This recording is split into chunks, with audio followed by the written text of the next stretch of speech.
Hi මම මොණරාගලන් ආවේ මගේ නම RM ජයනානෙත්මි නුවන්දරා මම මෝ විද්‍යාලෝක ජාතික පාසලේ ඉගෙනු ලබනවා ඇත්තටම අපේ ඉස්කෝලෙන් 5 දිනක් තෝරගෙන ආවා එනකොට ඇත්තටම බයක් තිබුණා බස් එකේ එනකොට මොන වගේ දෙයක් වෙයිද කොච්චර කට්ටියක් ඉදීද කොහෙන් ඇවිල්ලා ඉදීද මගේ යාළුවෝ මට නැති වෙයිද කියලා බයක් මගේ හිතේ තිබ්බා හැබැයි ඇවිල්ලා අපි පරක් වෙලා වගේ ආවේ ඇවිල්ලා මේ දේශන ශාලාවට දාලා බලනකොට හැමෝම වාඩි වෙලා අපි පරක් වෙලා වෙලා අපි පිටිපස්සෙන් වාඩි කෙරෙව්වා පුදුම බයකින් හිටියේ ඇත්තට මගේ යාළුවෝ නැතුව මම කොහොමද ඉන්නේ කියන බය මගේ හිතේ තිබුණා ඊට පස්සේ අපි එක්කන් ගිහිල්ලා අපි කණ්ඩායම් වලට බෙදලා රූම් එකට දාලා ඒ වෙලාවෙත් කවුරුත් කතා කරන්න හම්බුන්නේ නැහැ ඇත්තටම නිදාගෙන හිටියේ ඊට පස්සේ කොහොම හරි උදේ නැගිටලා හැමෝම අපිත් එක්ක කතා කරා ඊට පස්සේ ඇතිවිච්ච බැඳීම ඒ කියන්නේ මුස්ලිම් දෙමළ එහෙම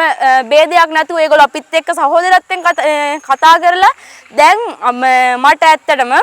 මගේ මෙච්චර කල් හිටපු යාළුවන්ටත් වඩා ඒ කියන්නේ ලොකු බැඳීමක් ඒගොල්ලොත් ඒක ඇති වෙලා තියෙනවා මුස්ලිම් තමිල් එහෙම ભેදයක් නැහැ ඒගොල්ලෝ ඇත්තටම හොඳයි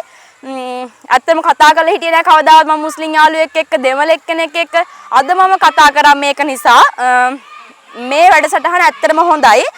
ඉස්සෙල්ලාම අපි දේශනයකට සහභාගී වුණා පළවෙනි වෙලාවේ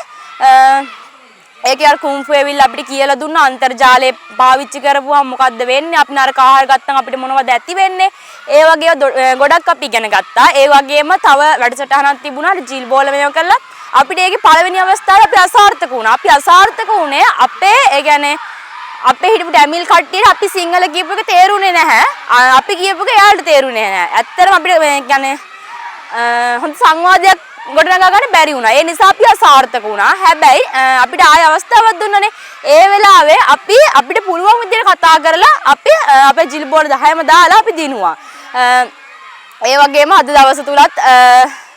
ගොඩක් වැඩසටහන් සිද්ධ කරා ඒවා ඔක්කොගෙම මේ ಜಾති ભેද නැතුව අපි ඔක්කොම එක ශ්‍රී ලංකා මවගේ කියන මේ හැඟීමෙන් වැඩ කරා කිසිම ભેදයක් තිබුණ නැහැ කවුරුත් මේව කරේ නැහැ ඔක්කොම පුළුවන් විදිහට කතා කරා සමහර ටැමිල් කට්ටියට බැහැ කතා කරන්න ඒත් එයාලා පුළුවන් විදිහට කතා කරා ඇත්තටම මේ වගේ වැඩසටහන්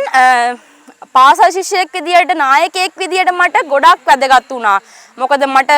බැරි වෙච්ච අවස්ථා තිබුණා. මම මෙතෙන්ද අසාර්ථක වෙච්ච අවස්ථා ගොඩක් තිබුණා. ඒ අසාර්ථක වෙන්න හේතු මොනවාද කියලා මම අද ඉගෙන ගත්තා. මේ දවස් දෙක පුරාවට ඉගෙන ගත්තා.